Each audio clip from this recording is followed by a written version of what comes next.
All right, for more on this, we're now being joined live by Dr. Robert Edwin Kelly from Busan. He is a professor of political science at Busan National University. Thank you so much for joining us on World DNA this morning. Thank you for having me. Now, sir, the martial law lasted all of 6 hours.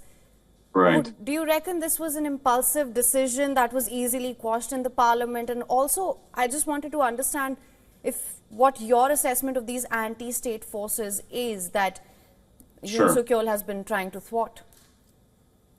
Yeah, first of all, I do think it was impulsive. I don't think anybody out there who studies South Korean politics expected this. I had took lots and lots of emails from friends who were saying, "What is this? What's going on?" I think really everybody was really surprised by this. I don't think the Yoon administration telegraphed this in any meaningful way, and it looks like Yoon did it for fairly small, unimportant reasons, like investigations into his wife and the budget and things like that. I mean, that's pretty shocking.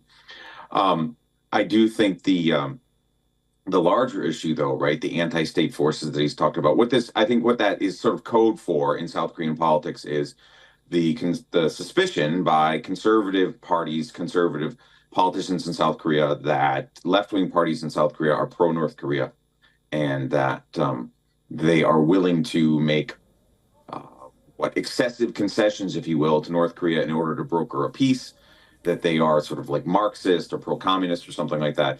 You know, and that kind of language is left over in South Korea, in part because the Cold War still is continuing in Korea. And so there's a lot of the kind of anti-communist suspicion and paranoia that used to characterize the West, 40 years ago, that still exists in South Korea.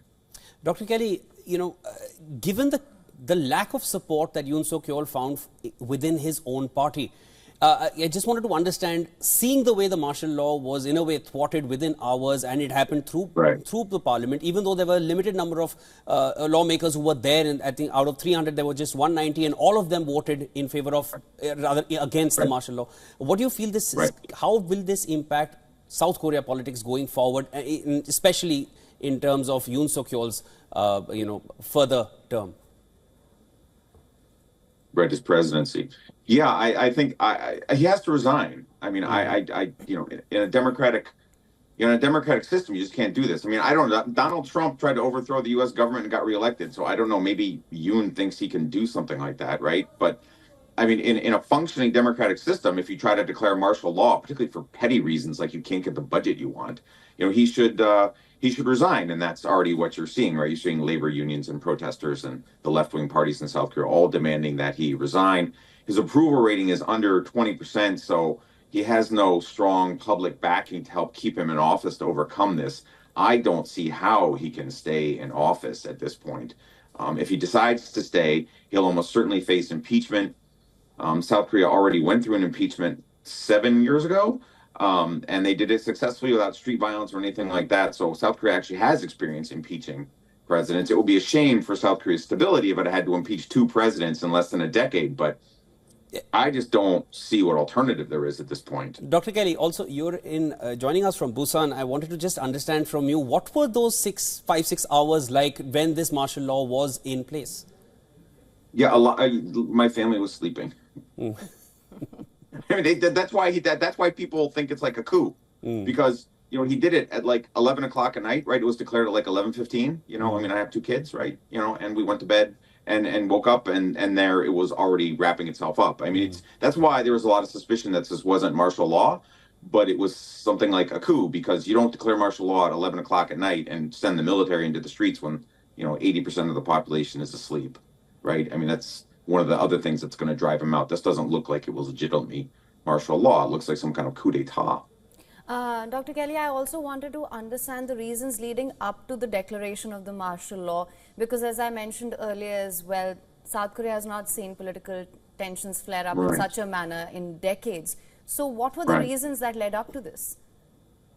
Yeah, and I think that's what people are really kind of confused about. I mean, we're still waiting to hear from Yoon himself, but it looks like he was frustrated by opposition in the parliament, where he faces a pretty solid liberal bloc. Yoon is from the Conservative Party.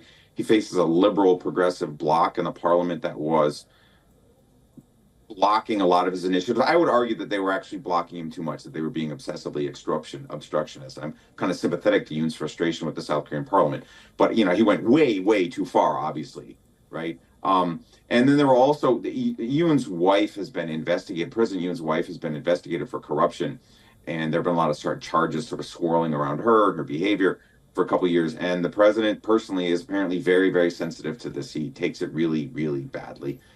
He sees this as some kind of personal attack on the woman that he loves. And I think that's what was behind it. It doesn't look like this was some kind of coordinated thing. Like you said in your first question, it looks like it was kind of thrown together because, the police didn't seem to know very much about it. Nobody knew it was coming. It came out in the middle of the night.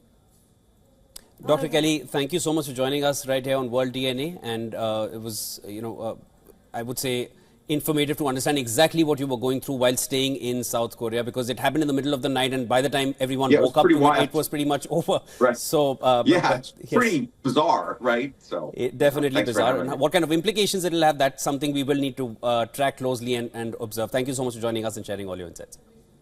Thank you for having me.